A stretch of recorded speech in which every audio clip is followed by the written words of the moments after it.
Hola my lover, j'espère que tu vas bien, j'espère que tu es en bonne santé, j'espère que ta famille se porte à merveille. Je m'appelle Delphine pour les nouveaux, pour les nouvelles qui ne me connaissent pas.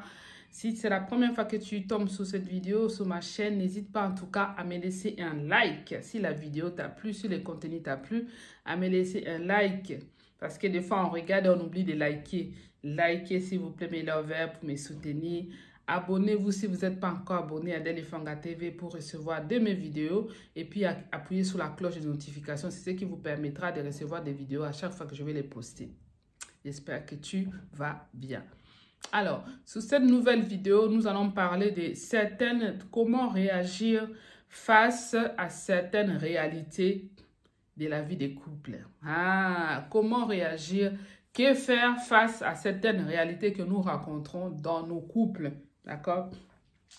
Bien évidemment, bien sûr, quelqu'un va me dire que quelle réalité? Ben oui, les couples ont ces réalités. Il y a beaucoup de réalités que nous rencontrons dans nos couples, que ce soit des bonnes ou des mauvaises, d'accord? Mais en tout cas, il y a des expériences, il y a des réalités que nous rencontrons dans les couples. Comment réagir face à ces réalités? Comment faire? Qu'est-ce qu'il faut faire? D'accord? Et parmi ces réalités que je vais évoquer aujourd'hui, je vais parler entre autres de comptes communs, d'accord? Des comptes communs, c'est-à-dire que le couple se met d'accord pour ouvrir un compte en commun, c'est-à-dire faire passer leurs revenus dans ces comptes-là, c'est-à-dire que l'argent du mari tombe, l'argent de la femme tombe, ils appellent ça un compte commun, d'accord? Et tous les deux, vous avez accès à ces comptes-là. Je vais parler entre autres de ça. Oui, dans le couple, il y a des réalités. Il y a des réalités, certaines réalités qui peuvent être choquantes, certaines réalités qui peuvent surprendre, certaines réalités qui peuvent, peut te mettre hors de toi, certaines réalités qui peuvent te rendre malade, certaines réalités qui peuvent t'étonner. Il y a de tout dans les couples. Des fois, même les couples qui ont fait 30, 50 ans, des couples vieux, ils se surprennent toujours, ils apprennent toujours des choses sur l'autre. Après tant d'années de mariage, après tant d'années de vie commune, on découvre toujours qu'on ne connaît pas suffisamment l'autre. C'est-à-dire qu'il y a des réalités qui nous surprennent. Il y a des choses qui nous dépassent. Il y a des choses qui sont tout simplement incroyables. Des choses qui sont... Tu te dis, mais pourquoi ces choses-là arrivent maintenant? Tu vois, c'est tout simplement pour dire que nous sommes des êtres humains. Nous sommes des personnalités différentes. Nous venons de deux horizons différentes. Nous venons des éducations différentes aussi, des familles différentes aussi. Et nous nous réunissons ensemble, nous rassemblons nos mauvaises ou bonnes habitudes pour cohabiter avec l'autre. Et cette cohabitation, des fois, il y a des réalités aussi à vivre dans cette cohabitation avec ton homme. Il y a des réalités qui peuvent surjouer tout au long de notre voyage, d'accord? C'est un voyage. Être dans le couple, c'est un voyage, ok? Dernièrement, j'ai discuté avec un ami psychologue. Il est spécialisé dans les relations de couple. Donc, il est thérapeute de couple. En tout cas, si une de mes abonnées serait intéressée, n'hésitez pas à me contacter. C'est vraiment quelqu'un de sûr, de fiable et un bon psychologue qui peut t'accompagner s'il y a des problèmes de couple. En tout cas, n'hésitez pas à me contacter via mes réseaux sociaux pour avoir ses coordonnées si vous avez besoin d'une thérapie de couple. Il m'a dit récemment qu'il ne faut rien attendre de l'autre. Ça peut paraître dingue, ça peut paraître grand, mais dans le couple, il ne faut rien attendre de l'autre. Il m'a dit quelque chose de touchant. Il m'a dit, après tant d'années, comment dirais-je, les envies changent, les projets peuvent changer, les comportements des êtres humains peuvent changer. Donc, on ne sait pas le lendemain, du jour au lendemain, l'autre se réveille et puis il y a l'âge, et puis il y a la vie, et puis il y a la société. Il y a plusieurs facteurs qui rentrent en compte et tu peux te réveiller du jour au lendemain. Tu ne veux plus, tu ressens plus rien pour ton homme. Il n'y a plus d'amour, tu reçois plutôt la compassion et voilà, tes besoins ont changé, tes aspirations ont changé, vous ne regardez plus dans la même direction. Il ne faut jamais attendre de l'autre, rien dans le couple. N'attends rien de l'autre. Vivez votre vie comme si c'était les derniers jours. Vivez votre vie de couple comme si vous allez vous séparer demain, comme si vous n'allez plus vous revoir demain. N'attendez rien de l'autre, d'accord? Et il faut vivre au jour le jour. Quand tu te mets ça dans la tête, certaines réalités qui peuvent arriver dans le couple, tu souffriras moins. Oui, my lover. Certaines réalités qui sont dans le couple, tu souffriras moins. Ça, c'est un thérapeute du couple qui m'a dit ça et j'ai trouvé ça très intéressant à partager. N'attends rien de l'autre. Plus tu as beaucoup d'attentes de l'autre, plus tu attends beaucoup de l'autre, plus tu étouffes la relation et l'autre se sent... quand l'autre va se sentir étouffé, ben, la relation va commencer à battre des ailes. Il ne faut rien attendre de l'autre. D'accord? Ça, c'est la première réalité à savoir dans le couple. Il ne faut rien attendre de l'autre. C'est surprenant, oui, my lover. Mais quelque part, c'est profond. C'est profond, ça te permet de te dire, voilà, c'est mon homme. Ce n'est pas... On a souvent considéré l'autre comme si il m'appartenait en fait. On considère aussi comme si l'autre t'appartient. N'aie jamais te mettre dans la tête que mon homme m'appartient, ma femme m'appartient. N'aie jamais attendre de rien de lui ou d'elle. My lover, ça peut te choquer, mais c'est la réalité de la vie de tous les jours. Il y a certains couples qui durent, qui ont fait des années après des années parce qu'ils ont adopté certaines attitudes que toi là, qui est souvent accro, qui a mis son homme sur un piédestal ou qui a mis sa femme sur un piédestal, qui est toujours dans les raisonnements, dans les temps de Alice au pays des merveilles, hein, des Cendrillon. Tu es toujours dans la Belle au bois dormant à l'époque où tu rêvais. Il faut te réveiller, my lover. Dans la réalité, certains couples, quand tu te demandes comment ils vivent, comment ils ont fait pour surmonter, pour arriver à 30 ans, 40 ans de mariage, si tu partages leur expérience, tu vas dire, hey, moi, je ne pourrais pas. Hein. C'est vrai. Je suis partie un jour en vacances, j'étais avec un couple aussi vieux, ils ont fait plus de 35 ans de mariage et tout. Je leur ai demandé, mais comment vous avez fait? Quel est votre secret? Et la femme qui me dit, on s'en fout l'un de l'autre. Je m'en fous de lui, en fait. Des fois, on s'en fout de lui. Des fois, en fait, ce qu'il fait, je ne les calcule pas. Nous avons vécu beaucoup de choses. Et nous sommes à un stade où tu t'en fous de ce que l'autre fait. C'est-à-dire qu'il peut sortir, oh, il revient demain, oh, ce n'est pas mon problème, en fait. Je m'en fiche. Tu dis, mais c'est quand même surprenant quand c'est ton mari, c'est ta femme. Je dis, ben oui, alors. Il a le droit de vivre. Il a le droit de faire sa vie. Mais toi qui es dans le monde des bisounours, toi qui es dans le monde de Candy, des mondes de Alice au pays des merveilles, tu vas dire quoi? Eh non, comment ça se fait qu'il aille passer une nuit ailleurs? C'est mon mari. Tu vas pas... Cette dame-là m'a dit, il a le droit de faire sa vie. Il a le droit de vivre. C'est pas parce qu'il est mon mari que je dois l'empêcher de vivre. Je m'en fous de ce qu'il fait des fois. Tu vois, pourtant c'est son mari parce que pourtant ils ont fait 30 ans, 35 ans de mariage, de vie commune, de vie, de partage. C'est-à-dire que certaines réalités que certains couples vivent, nous devons tirer exemple d'eux. Ça nous permettra de ne pas mettre l'autre sur un piédestal et de ne pas attendre trop de l'autre. De ne pas prendre l'autre pour acquise, de ne pas dire que l'autre m'appartient. C'est ma propriété privée. Non, ton homme n'est pas ta propriété privée, ta femme n'est pas ta propriété privée. C'est ce que nous devons un peu développer nos mindsets dans le couple pour se dire, pour vivre longtemps, nous devons accepter certaines réalités. Nous devons sortir du monde des bisounours. Nous devons évoluer. D'accord? En évoluant, en adoptant en acceptant certaines réalités, certaines choses, on peut vivre peut-être longtemps et durer un peu. D'accord? Parce qu'au jour d'aujourd'hui, même certains couples qui se séparent, même tu leur demandes, vous êtes séparés comme pourquoi? Ah, parce qu'il me saoule. Certaines raisons, en fait, tu dis, mais c'est banal. Voilà. Parce que certaines femmes vivent dans le monde des bisounours, certains hommes aussi vivent dans le monde des rêveries. Hein? Il prend l'autre comme si c'était sa propriété privée. Ben non, ça c'est une réalité qu'il faut bannir dans les mariages. D'accord?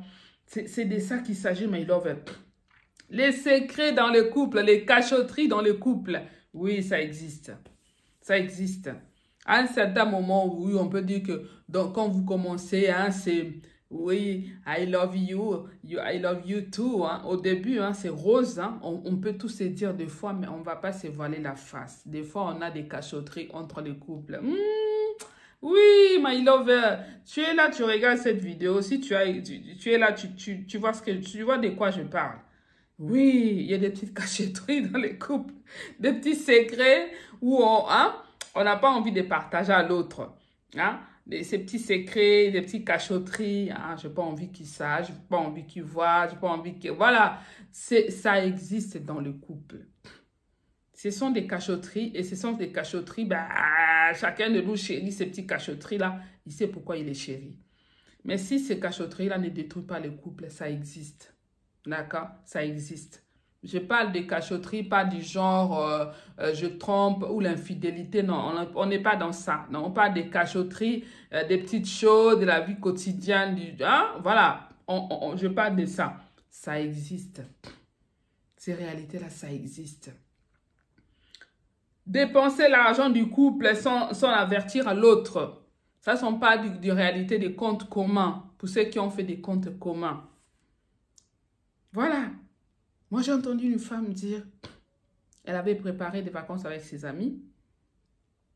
Et elle attendait donc que ça paye pour pouvoir prendre du coup l'argent de poche pour partir en vacances avec ses copines. C'est des vacances organisées. Vous savez, il y a des personnes qui organisent des vacances entre amis, voilà, vacances en groupe, tout ça. Je trouve que c'est sympathique aussi de passer des moments comme ça avec ses amis. Et cette femme-là, cette dame-là, elle avait réservé, donc payé son billet d'avion, tout était OK, la réservation, mais il n'avait pas encore l'argent l'argent de poche voilà, pour partir dans son séjour, d'accord? Et elle ne savait pas, son homme avait aussi des projets.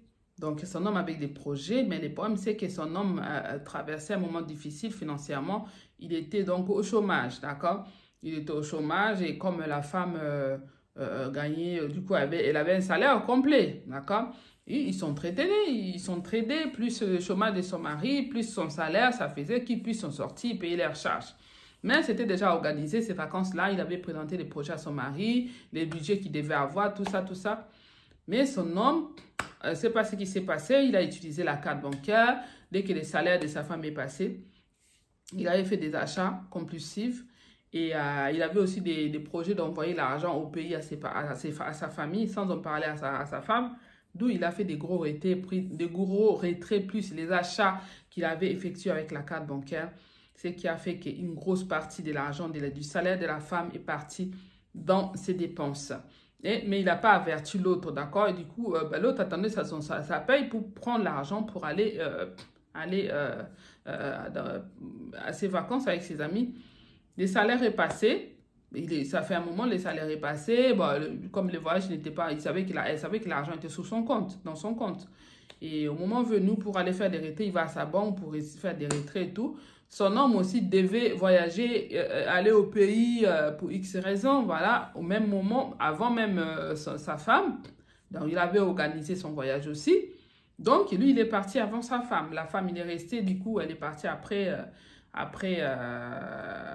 son mari. Il va dans le compte, il va regarder dans le compte, il n'y avait pas assez d'argent. Même ça, les budgets, même pour son voyage, il n'y en avait pas assez. C'était choquant, d'accord? Choquant, la dame, elle a pleuré. Qu'est-ce qui se passe? Qu'est-ce qui m'a fait celui-là?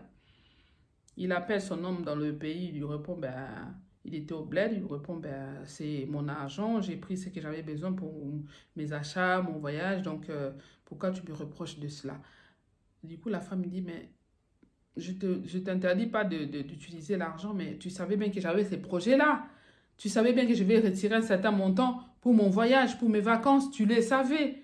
Ça, on en avait parlé, discuté. Ton voyage était venu, oui. Ce n'était pas vraiment un voyage qui était prévu. Tu as improvisé le voyage pour aller au bled. Mais tu ne m'as pas laissé l'argent qui était prévu pour mes vacances. Ça, ce sont des réalités qui choquent. D'accord? Du coup, la femme, elle a pleuré, elle ne savait pas quoi faire. Et c'est sa famille, ses parents qui l'ont... elle a appelé un peu ses parents parce qu'il fallait quand même que les billets, tout était réservé. Donc, il a appelé ses parents. C'est ses parents qui ont dépanné pour pouvoir couvrir les frais de son séjour pour ses vacances. Ça, c'est des réalités, des comptes communs pour ceux ceux qui font des comptes communs. Tu dois faire des comptes communs quand tu as confiance en ton homme. Si ton homme arrive à gérer son argent correctement. Si tu constates, moi je ne déconseille pas, mais chaque couple fait ce qu'ils veulent. Mais moi perso, pas des comptes communs. Ça c'est qui est mon avis. Après faites ce que vous voulez. Mais un conseil, sois sûr que ton homme, c'est quelqu'un qui sait dépenser de l'argent. C'est quelqu'un qui utilise l'argent à bon escient. Sois sûr que ce n'est pas un dépensier. Sois sûr que lui-même déjà, il y a l'entrée d'argent déjà sur ce compte-là. Vous pouvez faire aussi un compte joint différemment. Hein. C'est ce compte-là, c'est-à-dire que vous gardez chacun de vous garde son compte perso et puis vous créez un compte commun. Ce compte commun-là, vous mettez que l'argent dedans pour vos charges, par exemple. Si vous allez payer vos loyers, vous allez payer vos téléphones et tout, vous mettez l'argent de toutes vos charges de votre maison, vous mettez sur ce compte-là. Et dès que vos charges passent, ben, ça passe sur ce compte-là. Donc, vous n'y toucherez pas. C'est un compte juste pour faire passer vos charges. Mais chacun de vous a son compte à côté. Ça, c'est une possibilité aussi de faire un compte commun, mais le reste de l'argent, chacun gère de son côté pour éviter ce genre de problèmes. Parce que toi, tu te sers dans le compte de l'autre alors que tu es au chômage. Bien que vous êtes un, bien sûr. Mais dans l'argent, quand on dit qu'on est un, mais toi, tu te sers, tu oublies que l'autre aussi avait prévu ses vacances. Est-ce que ça, c'est être un? Non, ça, c'est pas être un. Voilà, c'est ce genre de réalité aussi qui arrive dans le couple. Et ça fait mal au cœur. Et voilà. Et tu peux te dire, bah, qu'est-ce que je veux faire? D'autres réalités, c'est prendre des dettes sans en parler à l'autre. Oui, parce que si vous êtes marié en bien communautaire, my lover, est-ce que si l'autre prend des dettes, my lover, et qu'il ne te dit pas, c'est un danger. C'est un danger que l'autre est en train de te mettre parce qu'un jour, si les dettes s'accumulent, ça va tomber sous ta tête et vous serez affiché. Affiché, et chez nous, on appelle ça affiché dans la Banque de France, c'est-à-dire vous aurez des interdictions bancaires, des interdictions des chèques, de faire des chèques, d'avoir des cartes bancaires. Il y a beaucoup d'aléas sous ces genres de situations. Prendre des dettes quand vous êtes avec quelqu'un, il faut savoir prévenir l'autre. D'accord? Prévenez l'autre pour qu'il ne se surprenne pas. Informez l'autre des dettes. Informez l'autre des dépenses pour éviter des petits aléas. D'autres réalités, c'est des petits mensonges qu'on entretienne. Oui. Des petits mensonges dans le couple. Des cachotteries comme j'ai tout à l'heure. C'est confier à d'autres personnes que son conjoint. C'est-à-dire que tu as des problèmes qui te tracassent, mais tu préfères les partager avec une tierce personne. Et puis cette tierce personne-là va raconter à son mari ou à son homme. Et son homme-là entre en contact avec ton mari, celui que tu as caché les problèmes. Et il apprend que tu as été allé raconter à côté ses problèmes. Et l'autre te dit qu'il ne demande pas à ta femme ou à ton mari parce qu'il m'a confié. C'est ma femme qui m'a confié. Elle lui avait confié. Voilà comment les choses se occurrent dans le couple. Ça, ce sont des réalités des couples. Oui, ça, ce sont des réalités des couples. Ces genres de situations, je trouve que c'est un peu une manque de maturité parce qu'un secret ne reste jamais un secret. Mais lover, un secret ne reste jamais un secret. Ça, il faut le savoir. Tu dis à personne, hein, mais l'autre qui va dire à personne, il va aller dire à quelqu'un. Ah, ne dis pas à personne, ne dis à personne. On m'avait dit de ne dire à personne. Et puis l'autre, ainsi de suite, my lover.